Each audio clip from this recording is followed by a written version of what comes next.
Good evening, ladies and gentlemen. On behalf of Team Indusion, I would like to thank and welcome all the attendees and esteemed panelists for being a part of our ongoing successful webinar series, Exponential Leadership, covering different subjects in our proactive area, in our practice areas. I'm your host, Vijay Vaishnav, co-founder of Indusion Consulting, a premier search firm specializing in mid and senior management hiring.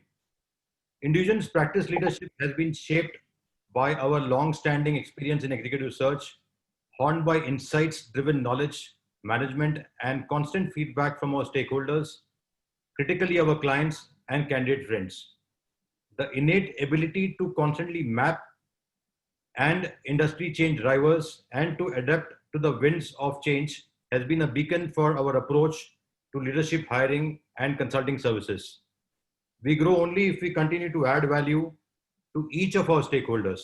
This value system drives us ahead every day, and it influences our cutting edge work in the practice areas of financial services, diversified industries and technology, digital domain, and global service delivery.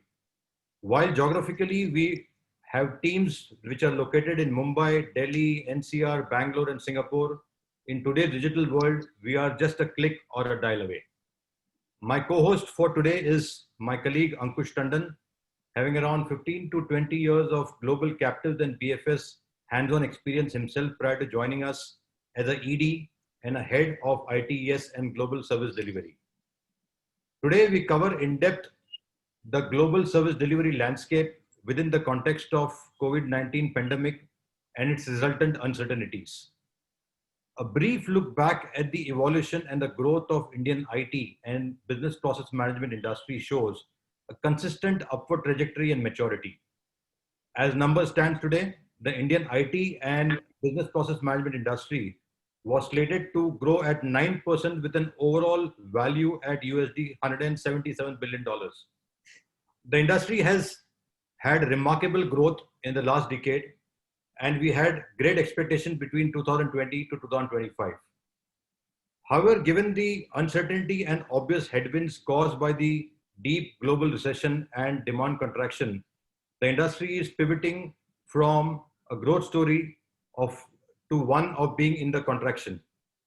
Today, as part of our panel, we have invited leaders and thought leaders who have seen the industry grow from plain vanilla outsourcing to the complex value-added services that covers AI, digital, risk and analytics of today. Our panelists are gurus from various facets of this ever-changing industry. The question to ponder is, come 2020, are we in the midst of a sudden turnaround that brings us to the fact that is it the perfect storm? While we are live on the webinar, attendees should feel free to toss up their questions in the Q&A tab. Kindly make sure your question is addressed to the specific panelist to make the exercise crisp and more objective. We'll pick up one or two best questions for each panelist rather, in the last segment of Q&A. I now hand over the baton to my colleague Ankush, who will introduce us to the esteemed panelists. Ankush, over to you. Thanks a lot, Vijay, and a very good afternoon to our esteemed panelists. Thanks a lot for making time out on a working day. Thanks a lot, dear audience, for logging in. Despite it being the middle of the week, we're extremely fortunate to have an outstanding panel with close to 175 years of work experience amongst them. That just shows the wealth of knowledge we are about to experience. My colleague Poonam Singh, who also is a co-host, was not able to join in due to a personal exigency. Otherwise, she would have been on the call here. I take this opportunity to briefly introduce the panelists, while each one of them is a very well-known figure and actually needs no introduction, but it's my pleasure to introduce them. We start with Madhvi. Madhvi has been the head of HR at Deutsche Bank since May 2015 and has around 30 years of experience.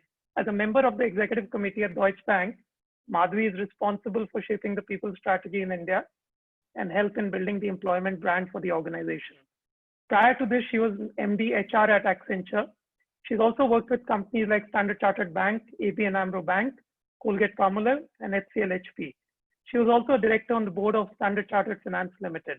She holds a degree in MBA in HR and systems from XLR at Jamshedpur and has pursued a master's degree in mathematics from St. Stephen's College. She has also completed a leadership management course from University of Oxford.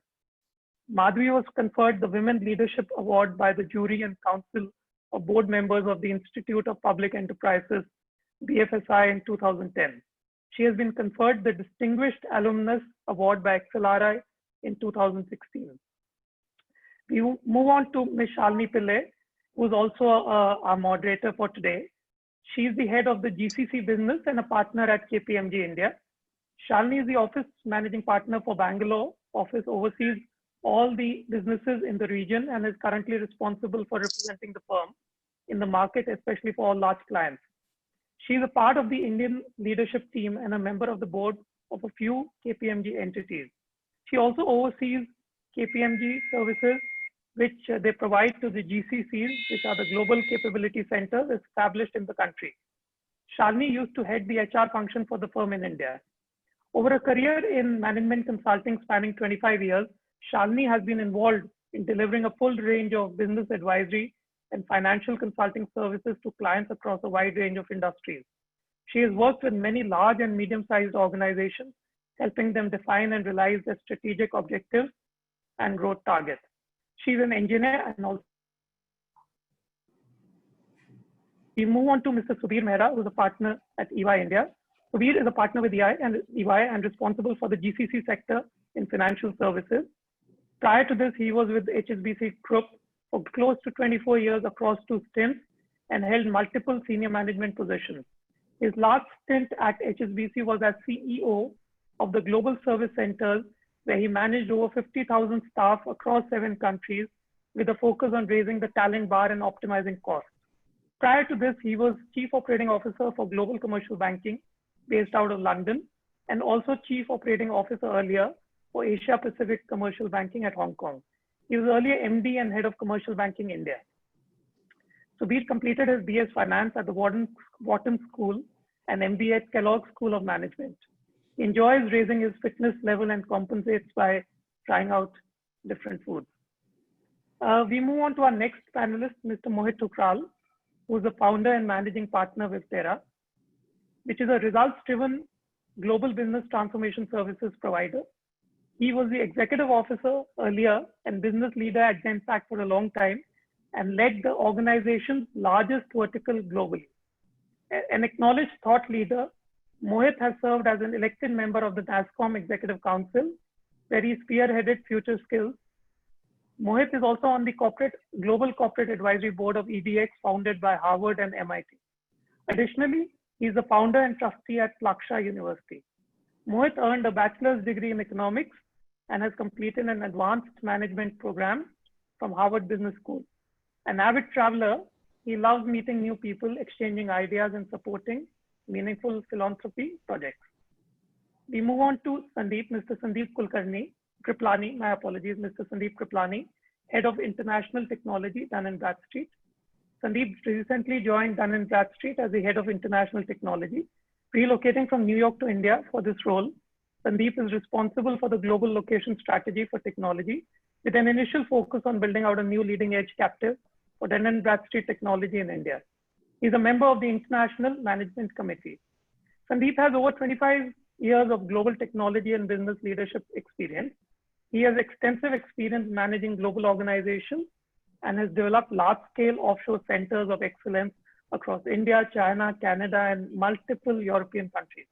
He was earlier with Morgan Stanley in New York, where he served as the Global Head of Operations Technology, responsible for the majority of the post-trade technology platform across the institutional and wealth business. Prior to this, he spent 18 years with Credit Suisse in various senior management roles in Hong Kong, New York, and India, associated with the growth of the prime services business. Sandeep grew up in Mumbai and graduated as an electronics engineer from Mumbai University before moving to the US for his MBA from the University of Iowa. We have Mr. Manish Sinha, who is President Asia Pacific and Global Head of Operations at Sterling. Manish joined the company recently and brings altogether 25 years of experience spread across banking, strategy, M&A, and business leadership in Sterling. Manish previously served as Managing Director, India for Dun & Bradstreet. Before that, he was CEO of Equifax India. Manish has over a decade of experience in banking, having worked at Barclays and HSBC. He started his career in strategy and M&A at McKinsey & Co. and Arthur Andersen. Manish has an engineering degree from IIT Kanpur and an MBA from IIM Calcutta. Many thanks for joining in, ladies and gentlemen, and I'll hand over the baton now to Shalini, who's our moderator for the evening. Over to you, Shalini. Thank you, Ankush. Am I audible to everyone? Yes. All right. Thank you. And thank you, Vijay and Ankush, for pulling this panel together. I've been watching the participant ticker go up, and to see 275 plus participants is very encouraging, especially in today's environment where webinars have almost beginning to become a dreaded word. So I must say, and on behalf of my panelists here, I think we're encouraged to see the participation on this call. And I'm sure you are all going to walk away with some takeaways given the experience that my esteemed panelists bring to the table today. So a very warm welcome to our panelists, of course. Happy to be here with you all and to spend the next hour going over some critical aspects. And I can see the Q&A ticker also kind of moving up. So looking forward to a very engaging discussion. If I may open up this session with just a few points that, in terms of setting the context for our conversation today. And I think rightly chosen in terms of a theme where we talk of the evolving service delivery landscape, a perfect storm, is it? And if one reflects on what the perfect storm really means, it's honestly a rare combination of circumstances which drastically are meant to aggravate an event. So let's just take a second to think about that. If we look at the last few decades, and everyone on this table certainly has seen the IT and IT-enabled sector, so to speak, evolve over the last 2 decades plus. And we have seen this sector 2 decades later, we are still talking of evolution, and evolution like there has never been before. So it's quite interesting and ironical that for a sector that's constantly evolving, we are yet again at the cusp of some significant evolution. So it is indeed a perfect storm, if we may call it that. And what we are going to talk about today is where are we headed and where do we see this sector headed? Hard to predict, but we're going to touch upon a few dimensions. For example, if we look at where the sector was heading in a pre-COVID scenario, I think there were a bunch of factors that were at play. At the highest level, when we look at global capability centers and what we all represent here today to talk about, in many ways, we are talking about global boundaries and geographic boundaries that had been blurring. And that had been happening in an increasing manner. So we had seen those boundaries blur, all thanks to disruptive technologies, which was making connections, which was making the business value chain quite seamless across boundaries and borders. So in some sense, technology was anyway on that path of evolution. We had seen organizations increasingly embrace and adopt some of the new tech solutions. We had seen the cloud phenomena and cloud strategies evolve for organizations in a very significant way. To use the much cliched term, data had become the new oil, though in today's environment, we wouldn't call it the new oil for sure. But data was very much at the core of what was driving innovation and what one could do in this virtually networked model of ours. So we had seen data analytics, we had seen solutions around that really proliferate even in a pre-COVID context. There was a lot of talk, and I know Madhavi and many of you all would agree, if we look at the workforce of the future, which had also begun to change. Pre-COVID, we were already talking about the need to upskill, the need to transform, to reskill talent, to kind of prepare for what that future world had in store. The gig economy, much talked about, questionable, and there were questions raised on how applicable that might be in contexts such as India, given some labor laws and certain regulations. How would that really come to play in the white collar force? Did we see that happening? But that was also an increasing trend. If we look at terms around agility, we had seen business models get dismantled and reassembled to embrace the concept of agility. Everything being more and more outcome based. So if I was just to look at these few trends and look at all of these being trends in a pre-COVID environment, from where I see it, I think they have only gotten further accelerated post-COVID. Nothing has really changed. All of this, whether it is automation and how one needs to embrace and adopt it, there is now a tearing hurry to get more digitally connected, to make sure the organization is more digitally resilient for some of these forces of change. If you look at the workforce of the future, I think the models that we are seeing unravel through this environment really make the case for the opportunity to leverage talent pretty much from anywhere. It reiterates the need to be up there in terms of tech talent, because that's going to determine where the future lies. If you look at emerging technology and the risks that pose, whether it is threats around cybersecurity, whether it's around data privacy, all of that is really up and at the core and at the center in terms of how do we make our organizations more resilient while managing this virtually connected model that transcends borders. And yet, while all of these forces are at play and are accelerating our journey towards that future model, we are also grappling with certain other trends, right? And we're going to touch upon some of those as we go through the session. For one, how are countries viewing this? We are also in the midst of conversations around nationalist, populist policies that could perhaps pose some challenges. We are in the midst of security-related threats, and how do regulators view that? And what could that mean for this future world of ours?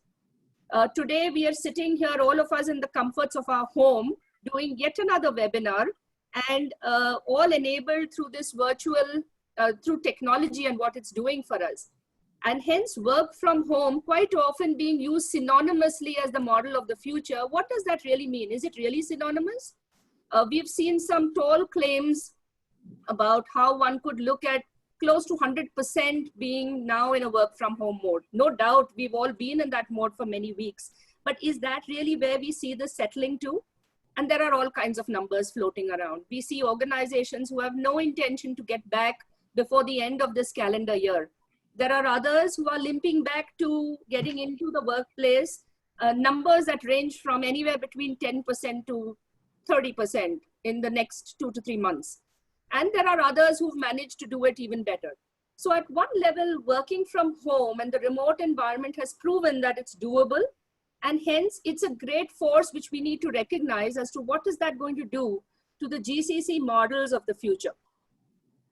Having said that, there's also fatigue and exhaustion setting in. We are talking about an industry which has people at the heart and core of it. So what does that mean from a people dynamics perspective? Is this sustainable? Is this really what the model of the future is going to be? And I think those make for some interesting topics and themes for us as a group to deliberate upon. So this perfect storm, if we may call it that, I think presents the global capability centers an opportunity like never before. What you really have before you is an opportunity to step back and reflect as global organizations, what is that world of tomorrow going to look like? Do we actually need to recast the net of how we are delivering and servicing our businesses? Do we need to restack the way we've modeled our business processes? How do we leverage vendor ecosystems? How do we leverage third-party service providers? How do we continue to focus on what's core to us and yet lean on expertise that sits in a larger vendor ecosystem?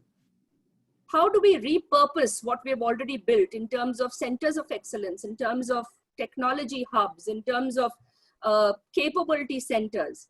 How do we repurpose all of that for the benefit of the larger global organization? So as we look at some of these themes around recasting the net, around restacking the model, around repurposing the organization, I think it's a great opportunity for us to deliberate on a few very interesting themes, topics, and for the audience listening in. We have, you've heard the introduction to the panelists on the session today. They come with years and years of experience, which we have the opportunity to leverage. I'm certainly excited. I have a bunch of questions and I'm really looking forward to some of those answers. And with that brief context, I'm going to jump right into chatting with our panelists today. And I'm going to start with my first question to Subir. Subir, as someone who has, I would say, two lenses now, one for the first, you've kind of been at the helm of one of the largest financial services GCCs. For many years, you've certainly been part of the 2 decades and more of what I referred to as the journey of evolution for global capability centers for the IT-enabled sector at large. You've also been privileged to have seen another perfect storm, if I may call it that, in the financial crisis of 2008-2009. And I cannot help but open this up with that first question to say, when you compare and contrast where we are today and what this pandemic is posing before us to what you witnessed and survived beautifully in the past, what would be the first few things that come to mind? How do you compare and contrast these two very interesting scenarios that the industry at large has been faced with? Thanks, Shalini. I'm presuming you can hear me, Shalini? Yes, absolutely. Great. So I think the fundamental difference between what happened back in the financial crisis in 2008 and today is that banks and other financial institutions were kind of seen by the media and governments as villains and contributors to the crisis. Certainly, that was not a good situation for institutions to be seen in that light. That is not the case today. And in fact, it's a very different situation today where governments are relying on banks and financial institutions to actually deliver on the multitude of schemes that have been made available to populations in each of the major countries where governments are looking to support their people. So in the context of what does that mean for the ITES industry and GCCs in general, is that there is a significant amount of work which is coming into India on the back of these schemes, whether it's the CARES Act in the UK or in the US, or it's other similar schemes in the UK and in Europe, to mobilize lending to SMEs, to direct payments or payroll-based payments to individuals. So the benefit that the industry is seeing, as in our industry in India, is that this is actually creating a fair amount of work for us, which, I think positions us very well, because much of this work could actually be work which was potentially never being done in India before. And that pressure now to meet certain commitments allows a new skill to be developed locally in the market. So I think in general, this crisis has been better from that point of view for financial institutions. But having said that, the common thread between both is that they're both leading into banks struggling on their costs. And so that is still going to remain a fundamental objective, that how do you manage down your cost, and can India as a destination for ITES continue to benefit on the back of that cost challenge? That's sort of my quick comment on the question. Thanks for that, Subir. And I think you make some great comparisons and contrasts and bring to bear a very critical point, which is the piece around costs and managing this. And it's interesting because GCCs at one level are a significant cost lever to global organizations by themselves. And then there's the other piece around the centers themselves looking at how they need to remodel and how they need to look at further getting even more efficient than ever before, and how can costs be managed both globally as well as locally in the midst of all of this, and given all of what we have at play. And if I may kind of request Mohit to comment on that, because Mohit, given your years and years of experience from a process transformation standpoint, I think really it's at the core of what could drive costs and look at models quite differently. How are you seeing that come into play, Mohit? So thanks everybody, and really great to be on this panel. Shalini, I think, look, we are at this edge of, at a center point of, I think, disruption. And, we pre-COVID, everybody talked about digital and how digital is going to disrupt what all work gets done today, in whether it's in a third-party services business or a GCC, right? And I think that's got just accelerated in my view. And I think there will be a larger impetus and push to drive digital transformation, and that activity will obviously multiply in a big way. I think our operating model is going to get completely disrupted. I mean, I'm a true believer that, I remember, when you're a third party, you go to your customers and say, look, let us, some people work from home, and everybody said, no. That was like a taboo, right? Today, everybody talks about work from home, and, we firmly believe, and, fortunate enough, but unfortunate we are in the COVID era. We acquired a company way back in November 2019, which was a work from home company. And, I don't know whether we foresaw what's going to come, but we acquired this company with just purely work from home. It's a gig workforce. It's a gig workforce. We have a platform like Uber. You crowdsource people onto the platform and they perform services for customers, right? And those customers are financial institutions and very large Fortune 500 companies. I truly believe, and we truly believe, that the future is about distribution of work and distribution of talent acquisition will become very, very different, right? And, you talked about how there will be a change in terms of how organizations or countries will behave in the future, right? And there's somewhere a question also, which is popping up somewhere. So I think there will be a massive disruption as we go forward, right? All of us on this call will have to completely change our operating models. The acceleration of digital will be very different. And, there will be more resilience that will get built in our delivery model, right? And I'm sure whether they are the GCCs, whether third-party companies, everybody is re-looking at what gets done onshore, what gets done offshore, what gets automated, what gets digitized, right? Yeah. And I think that acceleration is going to be really, really tremendous. And I truly believe that we are at a stage where that shift will happen really quickly. And, the pandemic, COVID-19 has really just completely, accelerated or pushed all of us to think, what is going to be the future of work? Everybody talks about future of work, and how are we going to operate, and how are we going to deliver and execute for a customer, whether it's internal or external.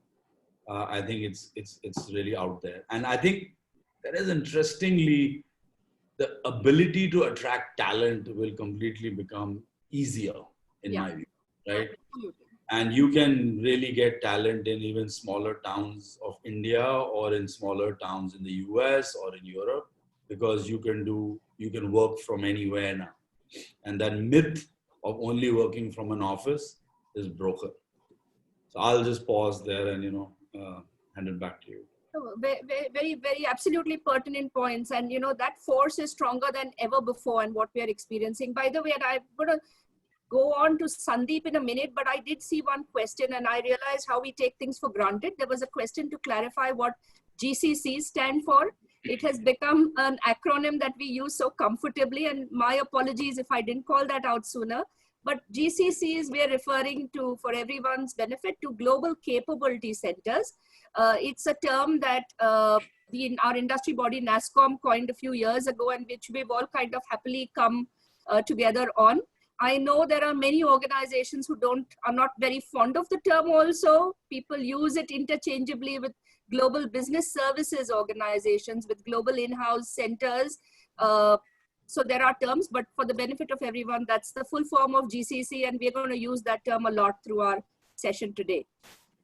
Coming back to what Mohit just spoke of, and in terms of hence the transformation, the digitization, and how that is all converging. Sandeep, you've been and you've seen this journey again across multiple organizations. You've seen, in some sense, a history of data management and how it's brought together technology and services in very, very unique ways. And I would say BPM, business process management, is also at the core of what together that drives. Would love to hear some of your views on some of what Mohit just commented. How are you seeing this at play, given the role you're at now, just now, setting up another tech center? How do you see this, Sandeep? Absolutely.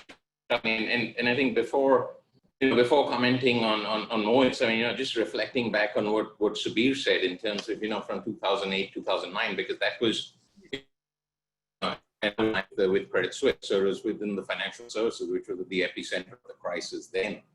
Slightly different today in terms of, the nature of this. But if I look at that time, even at that time, what the crisis did in financial services, while yes, there were the villains, etc., what it did for the business model was it really pushed it in very new directions, right? There was new forms of balance sheet management. There was new form of trading risk management. There were new forms of client profitability analysis. Everything that was completely new to the investment banking business, or was evolving significantly in the investment banking business. Now, in the GCC environment at that time, if you really had the right operating model, i.e. right people, the right leadership, and most importantly, the right integration with your global organizations, a lot of that new dimension of the work actually came into the GICs at that time, right? I was at Credit Suisse. I mean, we really pushed the business functions right to the forefront of the front office on the trading side, right? We started doing inventory management, collateral management, pricing, analytics, client profitability analysis. So we started moving the actual work in a very, very different dimension post-crisis, because that was a need of the hour.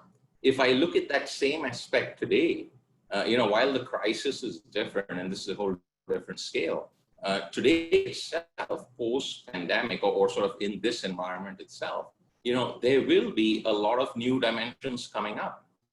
Today, and I'll link it to the data sort of management aspect, because the question is twofold, really.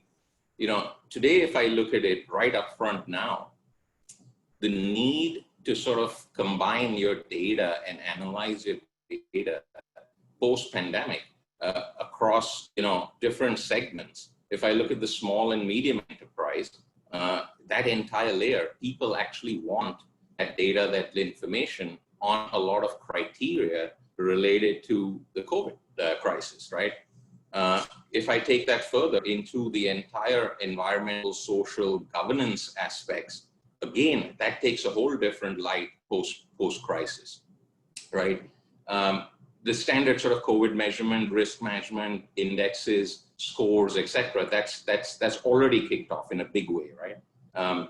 If I then look at it from a data perspective of linkage and lineage across the entire governmental space and the healthcare space, that's a whole different ballgame, right? So I think firms will be pushed in that direction quite a lot to really go in and understand what's going on, and to really piece together that data quite a lot in this dimension, just post-crisis, right? Or post-pandemic. So I think, and all that bodes, quite significantly for our operating model globally and in India for that matter, right? Because I mean, in a lot of the firms, the delivery capability really comes into your GCCs, right? So it's a tremendous opportunity to sort of start looking at it post-pandemic into different dimensions along the business itself that will start taking shape, right? So I think that was one aspect. I think the second aspect, coming on the back of Mohit and your question in terms of the operating model and the changes that we've seen there in the operating. I mean, if I look at it from a data perspective or a data enterprise perspective, I mean, you refer to the enterprise architecture has moved significantly, right? And that is a very big enabler. I mean, post-pandemic, pre-pandemic, whatever, right? It's your entire enterprise architecture today is far, far more evolved to really take your data management companies, your data enterprises, to the forefront of client solutions and product development, right? It's no longer a data game as much as a solutioning game and an actual product development game, right? I mean, today your infrastructure, whether it's storage, whether it's compute, you can get it straight out of the box, right? You can get cloud offerings, you can get SaaS offerings. It's not a heavy lift. 5 years back in the investment banking world, it was a tremendously heavy lift, right? Today the democratization of that data with APIs and stuff like that, your entire ecosystems have very easy access to that data. So then what really drives the organizations is converting that data to insights to actually develop products. And that's again somewhere where, we could play a very large role. I mean, it's slightly different PPM and the digitization. In certain cases, your enterprise architecture itself will drive a lot of that. And it's very, very well progressed today to sort of, be able to work from anywhere, right, in that context. So I think there's tremendous upside in that, both in terms of the architecture side, in terms of the operating model side, and post-pandemic itself. Absolutely, Sandeep. And in fact, data, and we've kind of, I know we've spoken a lot on the financial services sector, but if I look at some other sectors that have been quite dramatically impacted through this whole pandemic, and if I look at retail players and a bunch of those in the auto space and several others, the way they are putting some of those very data structures to use has been quite phenomenal. So it's driving innovation at a very different level, the ability to analyze customer sentiment, a whole bunch of other things besides all of the examples you gave. So it's going to be very critical and really brings competency to the core in terms of what one can do. So thank you so much for that. And in fact, when we speak of competence and capability, and I'm going to move from some very hard technology subjects that Sandeep just spoke to Madhavi, I'm going to come to you to say, at the core of all of this technology, who's really enabling it is our workforce of the future. So when you look at it, and as someone who's been at the helm of leading very large organizations and armies of that workforce, what are some of the observations you have as you look at us dealing through this current environment? What do you think is going to be the impact from a global employment perspective? What are you seeing as the sentiment, both the positives and the negatives, because there are certainly a mix of both of those in there.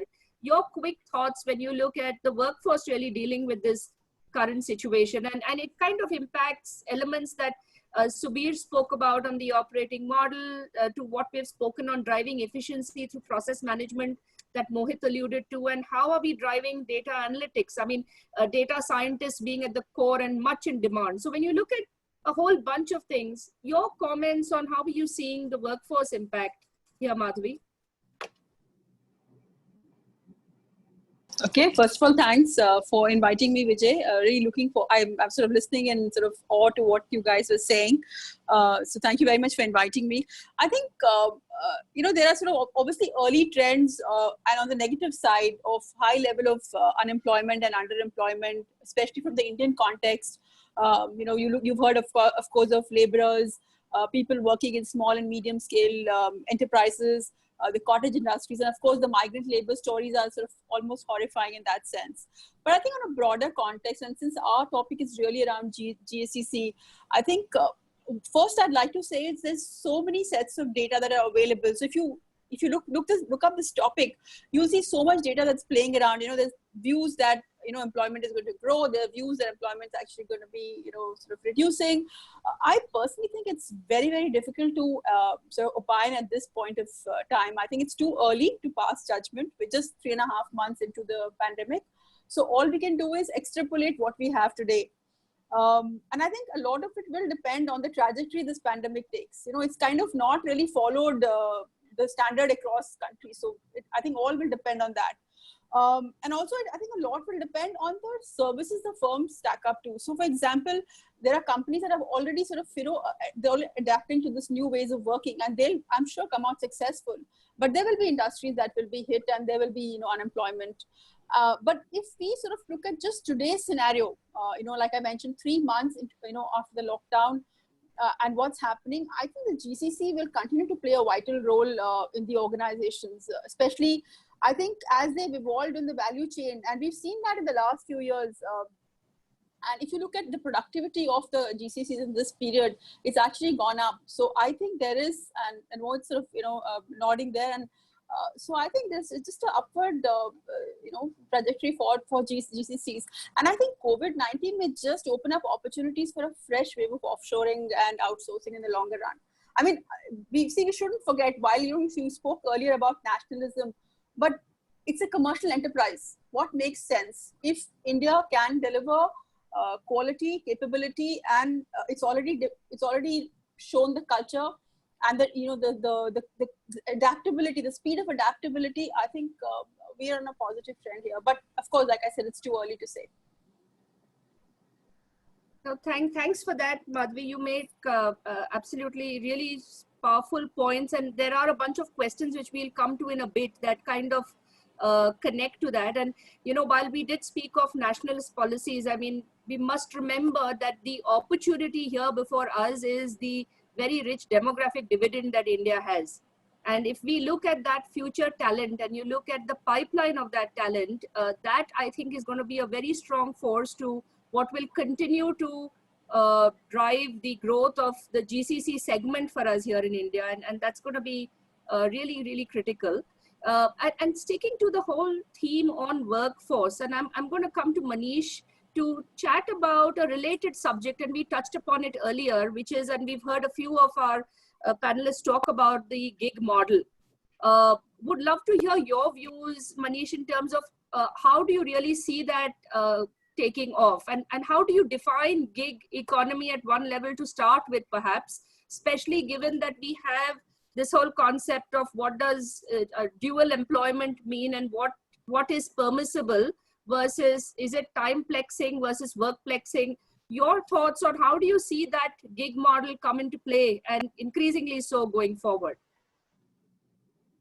Sure, Shalini. Thanks for that. So let me start with the question you had, which is how do you define the gig economy? So we should think of gig workers and the gig economy in a very simple way. Wherever employees are contingent workers, whether they are independent contractors or freelancers, they are gig workers, right? So we think of it as simply as that. Now, as Sterling Check, right, we operate in all aspects of the whole gig economy, right? So we are a background screening company. So in the most obvious way, our clients are the potential employers of gig workers, and we quickly go and just do a background screen for them. What we also do is there's a lot of workers who are who operate as gig workers for multiple employers. So we sometimes serve them as well. So we get a seal of approval. So for example, in Australia, we have the ability for a worker to actually get that approval done, right? So we operate in these kinds of aspects of the gig economy. Now, you've correctly identified that it's not very common in India. It isn't, right? Especially in white collar kind of jobs. But dual employment is, one aspect of why it's not very common in India. If you look at within, it's obviously very common in North America. It's becoming much more common in Western Europe. In Asia, it's quite common in Australia, within my areas, which I look after. And we actually did a white paper that looked at, what makes it work and what do employers and employees want in the gig economy, right? And we found 6 major findings. I won't go through all of them, but 2 or 3 are actually quite important. And when I go through them, what you'll find is that we don't have those in India, right? So the first is, right, that, contingent workers in general lead to a lot of concerns, screening concerns for employers, because they're in, they do the job, they're out, right? So the whole screening ecosystem, when I do a certain screening in India, it's always much more manual. It's always much more time consuming, right? Yeah. Whereas in most of the other markets, I actually just go into a database and I just pull out the data, and it's done. Usually it's done touchless, at least in screening. In Sterling Check, we do it almost touchless almost most of the time. In India, it's very, very manual, right? One of the other things we find is that there's a real concern about identity fraud when it comes to, gig workers. And it's a lot easier to resolve quickly when you're looking at, very data-rich economies compared with India. So if you had to ask me, right, what is it that how does that translate in India from a gig economy point of view? If I'm an employer who wants to hire a gig worker, right, the person, that employee could be a gig worker for me, but the actual, contractor from whom I'm hiring it is not necessarily he's not a gig worker for them. So what I mean by that is that you have contractors who have an empaneled set of workers who sit down and just do all the screening for those workers and then make them available for people who want to hire gig workers. So in the short term, I think India can operate like that. Longer term, companies like Sterling Check, we're always trying to automate things. We're always trying to make, the ability to check workers real time and online, right? Longer term, that's going to change. In the interim, there's a real opportunity for workers and for prospective, employers who can have a panel of gig workers who can make themselves available when companies want them. Yeah, absolutely. In fact, there's a lot that's being spoken. Madhavi referred to some of it to say, this is an opportunity to bring in diversity like never before, to get access to talent pools, because location is really not of much consequence anymore. So I absolutely agree with some of what you just called out, Manish. And as I'm kind of stepping back, we're kind of halfway through or more than halfway through this conversation. We've touched upon various themes and subjects, and I'm kind of going to go over a few of them again, as each of you have had a chance to also reflect and to bring in some of your learnings again back into the table. And Subir, from your perspective, from having been at a global table looking at what this whole offshoring opportunity has meant, you've seen it successfully grow and built out one of the largest kind of GCCs in the country. You also, in your current role, have an opportunity to play a more neutral role, where you're looking at how that thought process is probably evolving as global organizations make some of those decisions. So would love to see you and hear you talk about pulling both of those lenses together, and tell us, how do you see elements of, whether it's, the geographic policies, whether it's got to do with regulator views, do you really see some of that impacting? What should we be gearing up for in terms of some of the challenges around for GCCs and the offshoring model? Thanks, Shalini. So, I think one of the things that certainly financial institutions, because they are the ones who have large numbers of people employed here, resiliency and India country risk is a fundamental issue that constantly needs to be reviewed.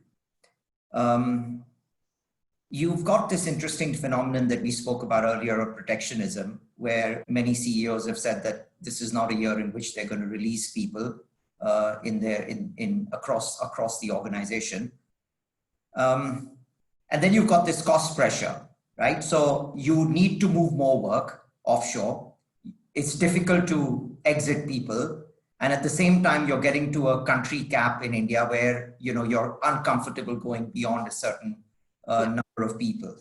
And I think these are the things that are going to need to be balanced by global companies over the next few months. And so that means a review of what should be offshored, what needs to be kept. And in fact, you'll be surprised, but there is what is counterintuitive, where you might find actually companies saying that lower end work could potentially go back onshore, because you can now get a contact center agent to work out of a village in the UK at a relatively low cost, and instead move someone who's a scrum master, or that you're paying 80,000-90,000 pounds, and you get a much bigger wage arbitrage, plus you get the benefit of the skills in India.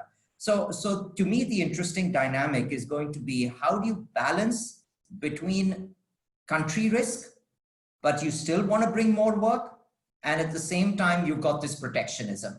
But if I had to put a bet on it, I'm of the view that what is really going to benefit the industry locally is going to be the fact that more and more complex skills will come. And those I think we've alluded to, but if I had to sort of mention some of them, absolutely cyber is probably number one in my mind. Anything to do with cyber is going to be, estimates are between 1 million and 2 million people that are going to be needed to deal with cybercrime.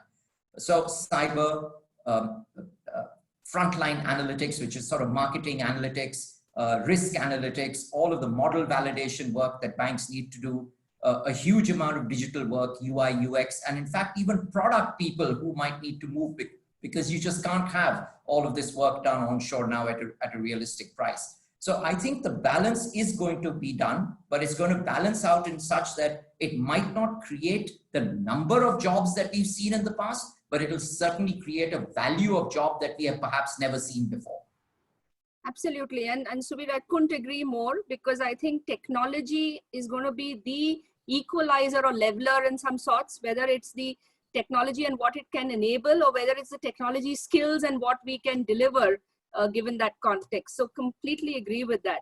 And in fact, you know, we opened up with the perfect storm, and one could argue whether this is hence the tipping point for this industry. We saw that called out a decade ago when 2 decades ago, when shared services really came up, and one spoke of, is it lights out processing for some of the functions as technology enables you to concentrate, and are we going to see job redundancies? In some sense, given this changes in the model that we're seeing, I'm curious to hear views. I'm going to start with Mohit, but go around the table to figure out, is this really the tipping point again? And how do you see this future from a shared services model? And given this evolution, what does tomorrow look like from where you're seeing it, Mohit? So I think, look, you know, as you talk to a lot of customers around the world, whether it's in the US, Europe, and in Australia, those are the three geographies I really straddle. You know, I think if you talk to customers, they're actually re-looking at, you know, how the future of the work will happen. And I do think that there will be some level of concern which has got raised by regulators of how during some, especially financial services where you couldn't work from home, right? I mean, the global capability centers, you know, might not have the problem because it's a belief that these are my employees and they work from home, so who cares, right? But when you look at third-party service providers, I think there's a challenge that banks have or financial institutions have raised, and also have the regulators.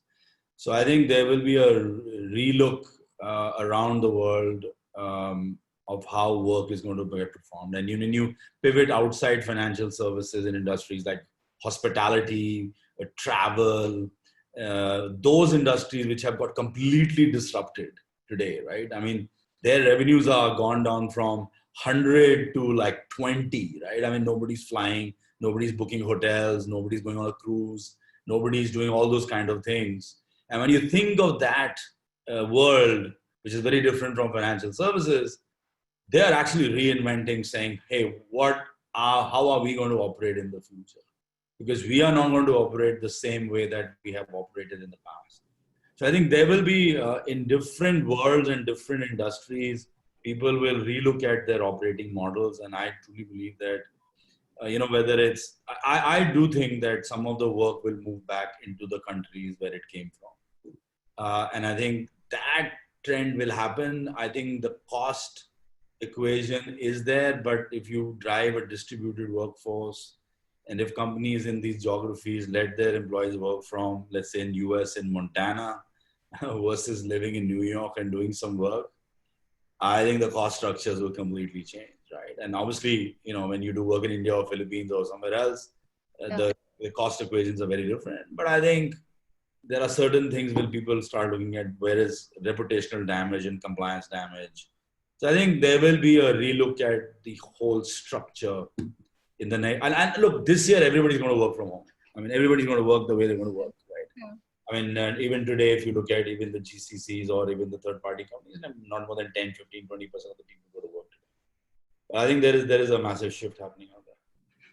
In fact, Mohit, some of what you just said made me want to break the format of this for a quick second and do a quick rapid fire with all of you with 2 top questions to say your view on offshoring being at risk on the back of what you just described, nearshoring technology. Just a quick commentary and 2 questions that I will go quickly around to say, do you see offshoring really being at risk? And secondly, if you had to place a number on this much debated subject on what is the percentage of work from home we're going to settle at in terms of the employee population base, your 2 quick responses on that, Mohit, and we'll just go around the group for a quick second. Look, I think transaction work that happens globally, work from home will go to a pivot of 50, 60% even, transaction work, right? Yeah.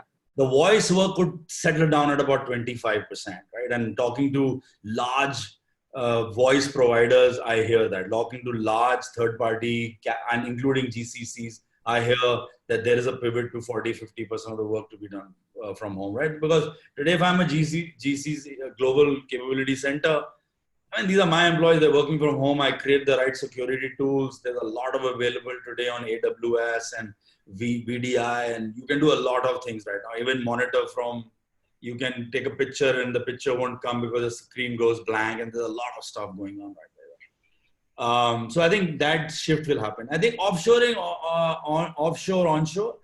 Look, I don't see that offshore is a threat, but I think there will be some correction in what gets done offshore and what will move back to onshore. Right? I think that analysis or that thing will change. Right? I won't worry about India or Philippines or all those places will see a huge decline in outsourcing. I don't think so, right? I mean, there will be some other things which will emerge, which will come. There will be things which are done here will go back. I think there will be a rebalance, in my view, over the next 2-3 years. Okay, and I'm going to, in that spirit of the rapid fire, going to quickly ask Sandeep your quick comments on offshoring and the work from home both. So the offshoring, I'm a lot more optimistic. I was, I was reflecting that, I think there'll be a lot more coming. I think it'll be a much more integrated operating model, backed by technology or whatever, but it'll be a much more integrated operating model. I think for the GCCs to operate that way and get up to that value chain, they will need to step up significantly. We will need to lead, own more. I think we will need to reskill the workforce into a fairly highly specialized, knowledgeable, and skillful rather than size. I think size will not matter, value will. That will propel the GICs in their next phase, or GCCs in the next phase, where we are now. It's a lot more optimistic, but I think we'll have to do our bit in actually leading that. In terms of the work from home and stuff like that, I think that's going to be a reality. I think we're going to have to, we will deal with that. We will actually, probably there's positives to it too, which we didn't do all this time. Now we're being forced to do it.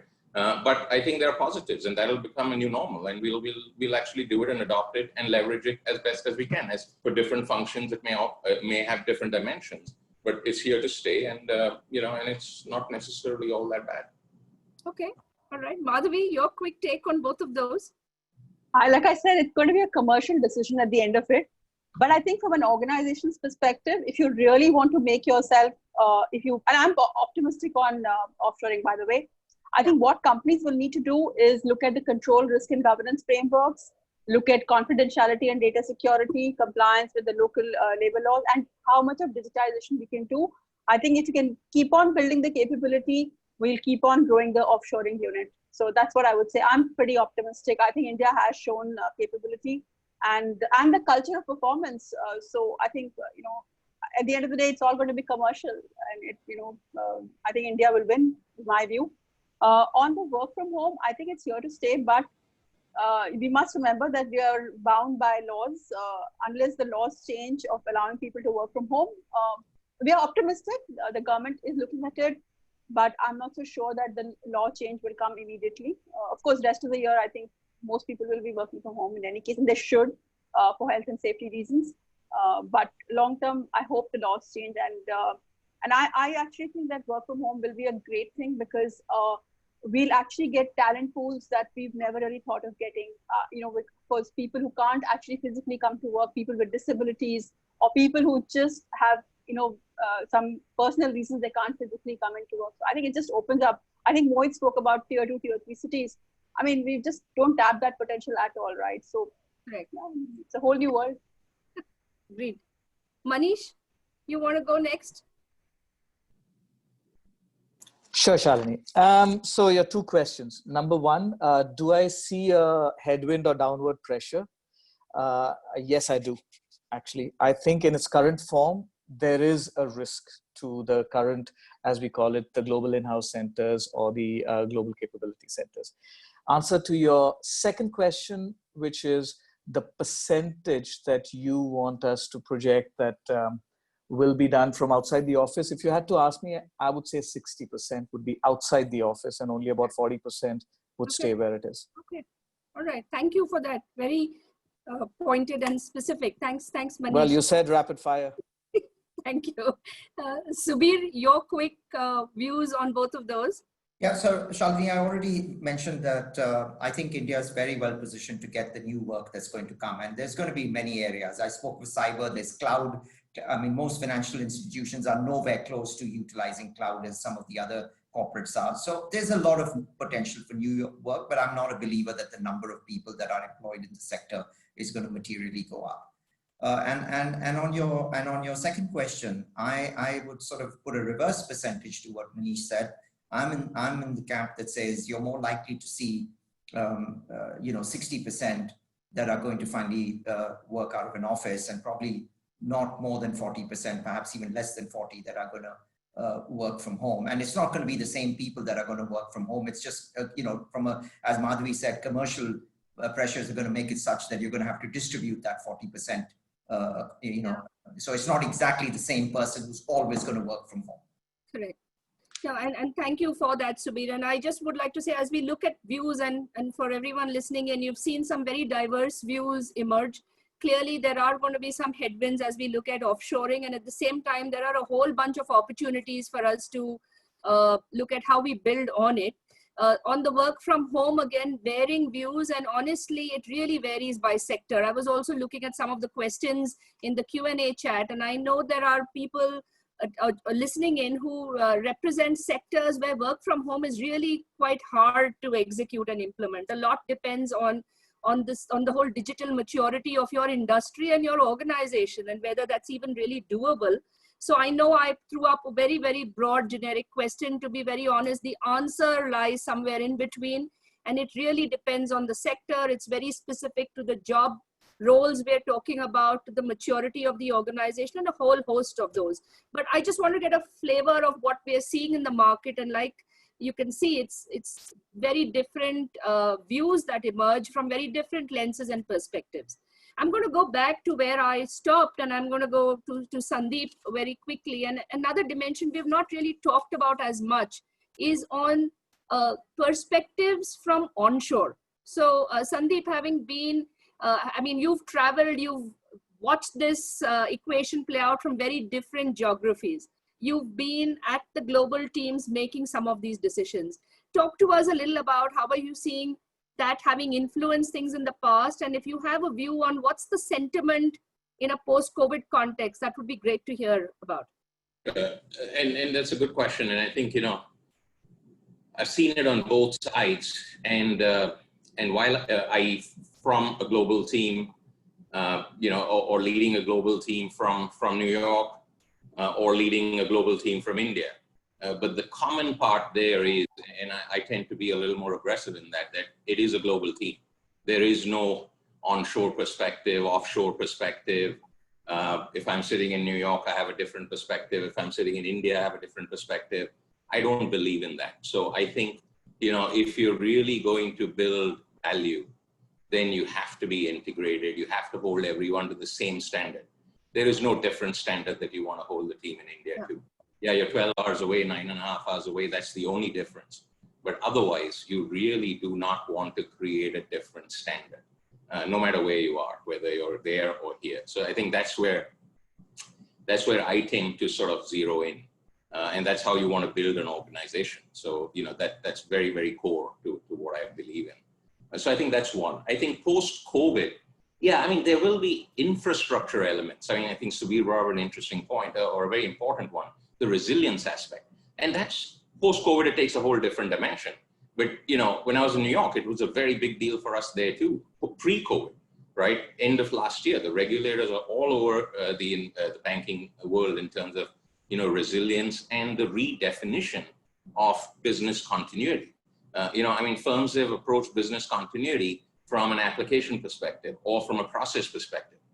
The regulators are starting to catch on that doesn't really matter. They look at the business. I don't care if one system's up or one system's down. Can you actually complete your financial obligations to the street? Now that's a whole different paradigm of how you start looking at resilience. Those sort of things will impact us a lot more to actually plan that out. Post-COVID, you'll have another dimension in terms of, the country risk with respect to the pandemic. But the dimension of actually planning for making a resilient organization globally will be much, much more important. then, you know, the operating model between onshore, offshore, and all that. So well said. In fact, the operating model really is defined as one global model. And we've seen organizations who've built it and run it in that spirit have coped with this scenario much better than those who have had an onshore, offshore kind of relationship. So couldn't agree with that more. In fact, the governance model of the future, as we look at this as one large global operating model, where you're really leaning in on talent pools differently across different geographies, is how it ought to be driven. So I really like that view, and we've seen that, because the ones who've coped with it well are those that have that right governance model and who view it in that context. And Madhavi, I'm going to come back to you. When we look at this whole global model, we've spoken about global talent, we've spoken about the fungibility of that talent pool in the context of what we're talking about. There are a couple of related questions around talent and around cost and cost equations, and how are you seeing the impact on the cost baseline as you look at different elements of this workforce and the models of the future panning out? To some of the points Subir referred to earlier, we've spoken about cost savings being and the model being revisited on the back of cost levers. And yet again, we're talking about talent that sits across the board. How are you seeing the cost dynamics of the workforce in this current environment? And how is that going to impact the cost baseline, Madhavi? So I mean, it's a good question. We are not really seeing a huge cost uptake or anything like that, especially on people. So we have not really seen that. And I'm not so sure what Subir was referring to. I think you're looking at new skills that will come in, right? We haven't really sized that as yet, but like I said, it's all, everything we do will have a commercial sort of aspect to it. Okay. And locally, more closer home, are you seeing, because there's again a lot of talk around, given the current COVID environment, on how we are seeing costs, promotions getting pushed out. You're seeing some challenge on increments. You're seeing cost being quite a key area of focus. So any comments on how are you seeing the impact more closer home and here locally? So for us as an organization, we have not really stopped any promotions or increments or anything. And we've taken a conscious call. I think somebody in the panel mentioned that they also taken the call of, you know, not letting people go this year as well. So we haven't really done anything. But of course, you know, when you hear the market, the companies have had to sort of, you know, reduce headcount or, you know, stop increments. And it's a little sad. And I think it's something that all of us probably need to figure out, you know, how to help people who are losing their jobs or who are having salary cuts. I don't have an answer to that really, but if companies that continue to grow can actually absorb these people. I've seen a couple of posts on LinkedIn where somebody's reached out saying, if you've lost your job, write to me and we'll help you. I think probably recruitment firms like Indusion will help with placing people who have lost their jobs. So yeah, so I think it's a sad thing, but I think organizations also, I can sort of empathize with organizations. If they don't have the capital, they don't have the money, they're not making revenues, how do they really pay the people? And that's sort of a dilemma that, you know, they continue to face. Yeah.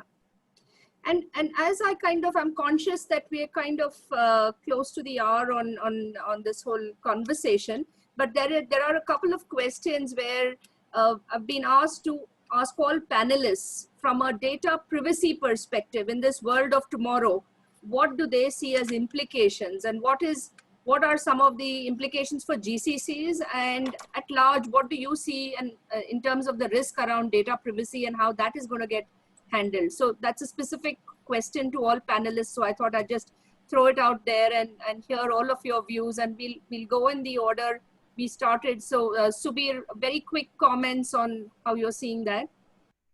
I think this has been a topic of much concern over the last few weeks because of the work from home. Yeah. Broadly speaking, the consensus now seems to be emerging that if you're using company-issued equipment and you're logging in through a secure VPN, you aren't creating any material new risk from a cyber perspective. It's a little different if you're on BYOD or something like that. And so to that extent, it's not it's not a major issue. But the other reality is that home, when I say home, everyone's home environment is very different. And there's a reasonably large percentage of population, for example, that lives in PG or in dorms of some kind. And many of these are not really suitable to a work from home perspective from a data risk point of view. So some of these things will need to be addressed. There is no doubt that that risk is higher in a work from home scenario, but not necessarily from what I'm hearing when it comes to the technology per se. Okay. And thanks for that, Suvir. Mohit, if you may want to comment any incremental points to that or any different views. No, I think Suvir's touched upon it, but I think there will be some concerns by organizations, especially when you work with third parties or if you do BYOD kind of devices. But there are technologies which are getting built, and I think third-party companies in GCC, like I said, it's easier, but third-party companies will have to bring more robustness in their data security requirements for banks or institutions to really feel comfortable of letting them do work from home. Sure. And Sandeep, from experience with dealing with the regulators, how do you see data privacy related concerns and, especially in the future, how do you think that's going to go? I would tend to agree with Subir. I think the technology environment for working, A, offshore, and B, working from home, or B or C, working from your third-party provider facilities, etc. That is only getting tighter and tighter and more advanced, right? So it has already come a long way, and it is getting better and better. So I think from that perspective, and the regulators have seen that too, and they monitor, that quite regularly, both onshore, offshore, everything, right? So that model has been there, and it's only getting more and more advanced now. So I don't see any new risks coming out of that. I think, yes, the work from home on your own devices, etc. We'll have to focus on that, channel that, and maybe in this new norm, when you're working from home, maybe you will be on office devices, right? Assuming that it is going to be part of reality now. Yeah. So this time it caught us by surprise. So yes, to cater to that, and organizations, like most of the organizations around the state, will probably cater to it within like a matter of single-digit days, right? Even less than 5 days, right? Including our partner firms, right? Including third-party providers. So that was on an unplanned basis. But if you go after it on a planned basis, I think we can tackle that. Okay, thank you. And Madhavi, data privacy, when you look at, and I'm going to link it to individual privacy, because this whole work from home, I know, has posed other kinds of challenges where people feel the lines between work and home and their personal lives are blurring. From an HR perspective, any comments on data privacy, of course, at one level, but this whole piece around privacy, and how are you seeing it impact the workforce? I'll answer your question with, when data privacy just started becoming an issue, there was this whole technology that was going to be developed, which was around, facial recognition. So if I'm a person who's doing a confidential data transaction on my laptop and I'm sitting in front of it, and if I move away, the screen blanks out, and that software development actually got slowed down because it wasn't a need. Now that we have data privacy as a need, I'm sure we'll find the technology solutions to handle that. And it's when there's a need, I'm sure human beings evolve and adapt, and they will find a solution. Absolutely. And Manish, from your perspective, any quick comments on the data privacy aspect? Yeah. Actually, the panelists have covered the biggest points, so I'll just talk about two incremental things which only supplement that. One is that because we deal with individual PII information all the time, right? The concern I find is that, number one, because most of our people and the systems have been around people coming into a physical space, right? We have not needed in the past role-based access control, right? Because whether you are a finance guy or a technology guy just checking the systems, it was okay for you to have access to PII information because you were in the office and you couldn't do too much damage to it. Yeah. Now we need to have graded layers of access control that are linked to the role that you play, right? So only some people need PII information. The other thing that has been there in the legacy of the way we've been working, and which will need to change for data security reasons, is that most of the protocols were around security. So my people came into a physical office. I knew that the person I had hired was the guy who came in. He left his mobile phone outside, before he went to his desk, etc., etc. Now, when he's working from home, I don't know if it's him. So what Madhavi said, that, something about facial recognition that makes sure it is him. Yeah. Similarly, how do I ensure there's no shoulder surfing, right? That his brother walks in from the back or his front, and Subir spoke about the concept of a dormitory type environment. I mean, it just means that there's more than one person who has access to even viewing the screen, right? So I think we need to take these two things into account beyond what, the panelists have already said. Great points, Manish. Thank you for that. Very real, and in today's work from home model, absolutely topical. And with that, I'm going to bring this to a wrap. Thank you again to all of you for your insights, sharing some of your experiences. Clearly, what the future holds is exciting. We clearly saw a certain level of bullishness on what the model itself is going to continue to offer for global organizations. Balancing between how you leverage that technology and the talent pool, while also making sure that you're serving those global objectives of how you're going to restack and rewire the model really going into the future.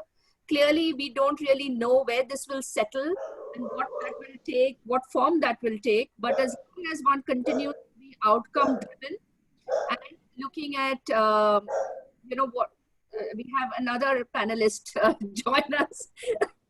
But these have been the fun moments of some those were the panelists at my end of the thing. So apologies to all that's okay. attendees.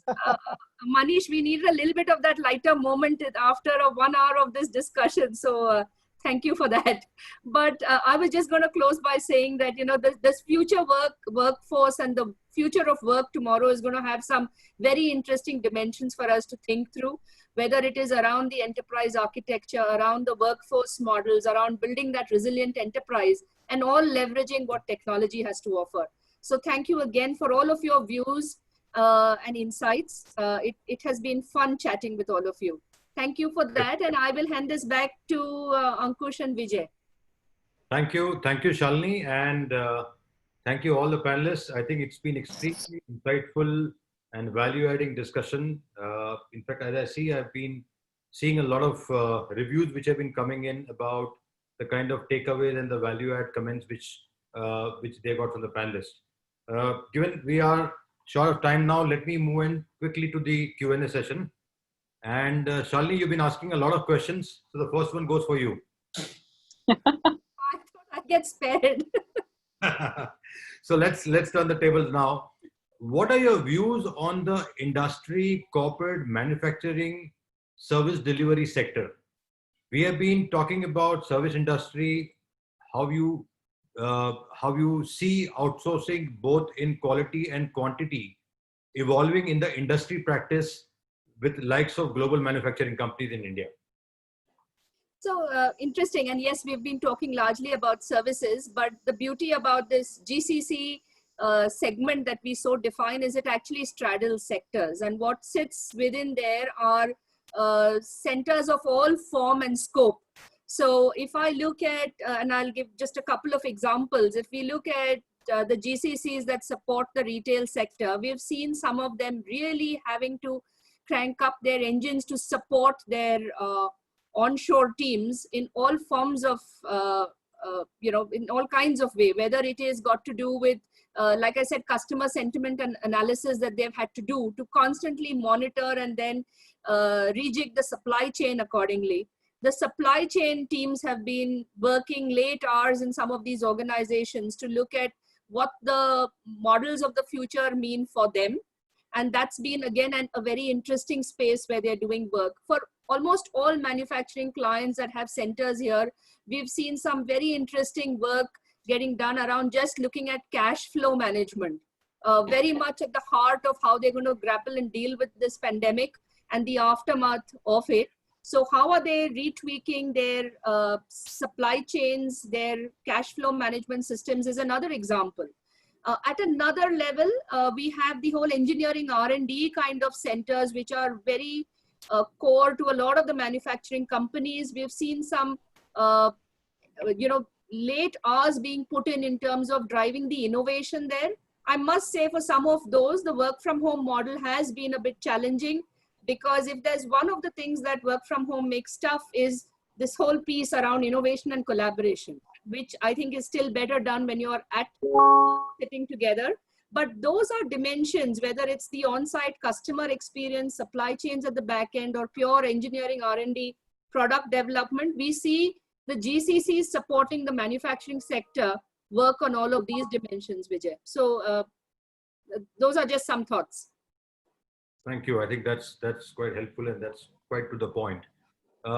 If I can pick the next question for Sandeep. Sandeep, the question is, you've been on the both sides, principal business centers and back offices. What are the main expectations that you feel the back offices are missing on from the perspective of the principal business centers? Firstly, I don't like the word back offices. So I just read it. It's a financial services. It's an investment banking concept that firms have gone off years back, right? Between the front and the back and stuff like that. But sorry, what was the question? It was what are the perspectives?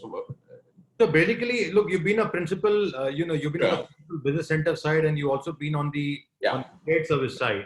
Yeah. So what are the main expectations that you feel that the shared services are missing on from the perspective of the principal business side? I think it's a good question. I mean, you're missing perspectives, for reasons. I mean, there are a couple, and you need to build some over time, also. You need to build the knowledge over time. You need to build the connectivity over time, right? You need to understand and integrate into the actual fabric of the product or the business itself, right? That takes time. It takes effort, it takes skill, it takes knowledge, it takes leadership. So you need to actually set up with those principles and then actually move in that direction in order to get those perspectives. Those perspectives won't come just by someone telling you, right? So I think it takes that effort, it takes that leadership, it takes that culture to build that. I think post that, then it's the operating model that integrates correctly globally. Yes, there is going to be some filtration. There's going to be some drop. You're not in the core markets. When you're in the financial services, you're not on the exchanges, you're not in the markets, you're not fronting off the clients. There will be some drop from there. But if you cover the rest, then at least you're bridging that gap more and more, right? Versus saying, I'm a back office, I'm not in charge of that, I don't front off to that, et cetera, and hence I can't do it. I think that model's not here to stay. It's probably gone. It's probably going to go very fast. It's just not worth it, right? Got it. Thank you. Subir, the next question is for you. Coronavirus pandemic has exposed the limitations of efficiency-based models that GCC, or I would say ITES, have pursued for so long, and made a case for resilience-based models. How should organizations approach this new reality? I think, Vijay, we've spoken extensively about this, the need to relook at resiliency. I mean, Sandeep raised it a few minutes back as well, where everything is going to have to be reviewed again. How much are you using third party versus your own captive? How much are you doing onshore versus offshore versus nearshore?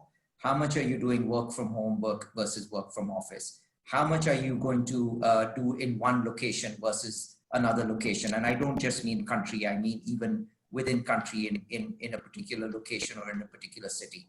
So I think the entire resiliency model is going to be relooked at again as a result of this crisis. And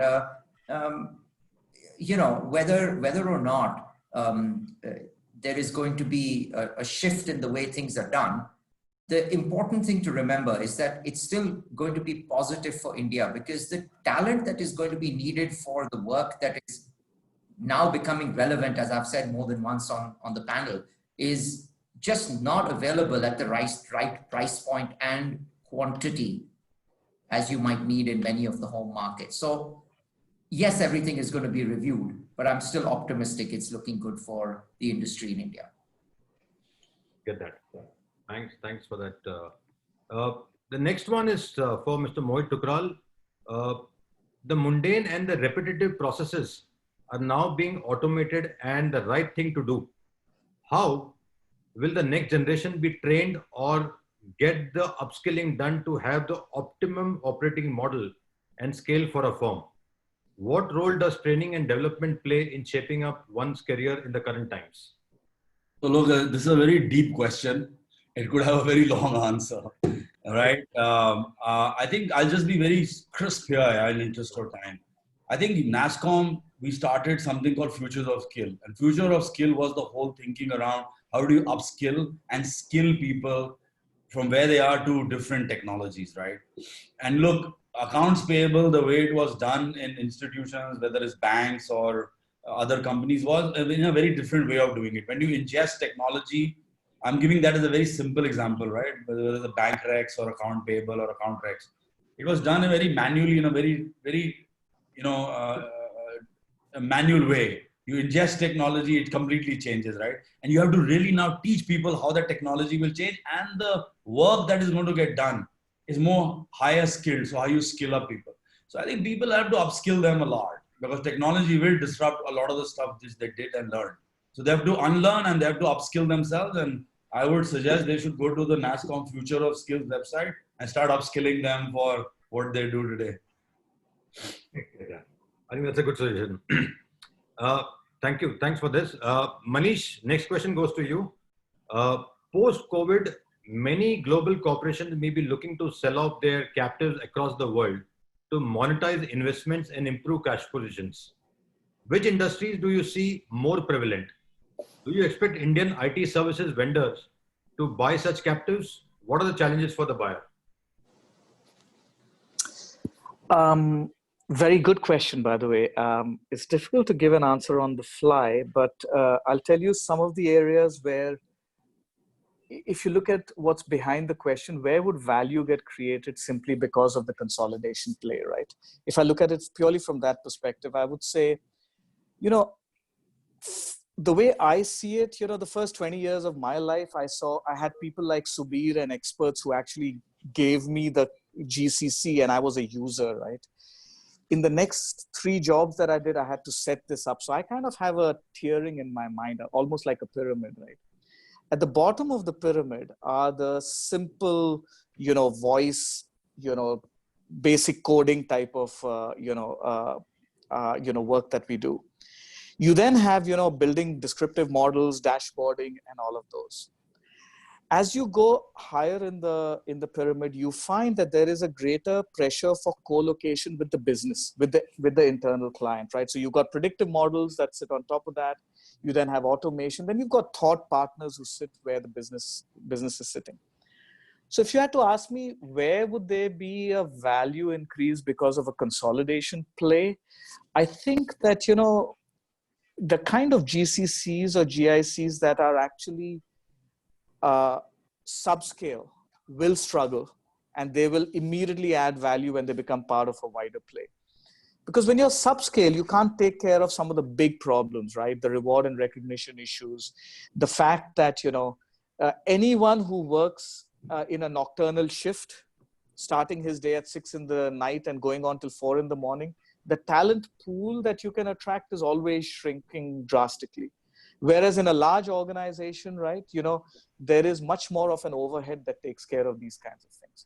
So if you had to, ask me what are the kind of areas you'd look for a consolidation play, I would say lower end in the pyramid, smaller scale where they're not getting the benefits that larger scale would get. That's where I would look. I don't think I would look at it from an industry point of view, at least nothing that comes to my mind. It could be there if I had to think think a little bit more deeply about it, but that's what comes to mind. Good. Thank you. Thank you for that. Madhvi, if I may ask, the question to you is, the business of leading and managing people has taken a completely new meaning in these times, and virtual connects in the order of the day. What, according to you, are the 3 skills that senior leaders should possess in abundance of leading remote and virtual teams? Well, it's a good question, and I guess to say that these are challenging times is an understatement. But it's amazing, how leaders have actually stepped up, and all the sort of traditional leadership models have actually kind of taken a back seat. So from my point of view, I think four areas where I think leaders, skilled leaders should have in this time is the adaptability and agility in decision making without all the answers available, because nothing is, like today, if you ask me how long are people going to work from home, I don't know, right? So just to be able to take decisions with all answers not available, that's one. Two is consulting the experts more than ever. So earlier, we relied on leaders' experience to take decisions, but today the situation is so dynamic and evolving that you really have to consult all the experts like doctors and other people who are experts in this area and consult them more and more. And I think just looking at the whole scenario planning, I think leaders have to sort of do a lot more scenario planning. And I always say that that right now we need to have backup plans. It's so dynamic, the situation. And I think of course, like you mentioned, the fourth and I think is the most important is the ability to actually quickly engage people. And it's not just engagement. I think it's just moving from that engagement to reassuring people of their health and safety and the care that organizations can provide them in these challenging times. Absolutely. Empathy is the key in the current scenario. So I think in the absence of time, not getting into the second round of questions for all our panelists, but if you may allow me a minute for another question, and I think that's come thrice for Shalini, and Madhvi can also put in a word.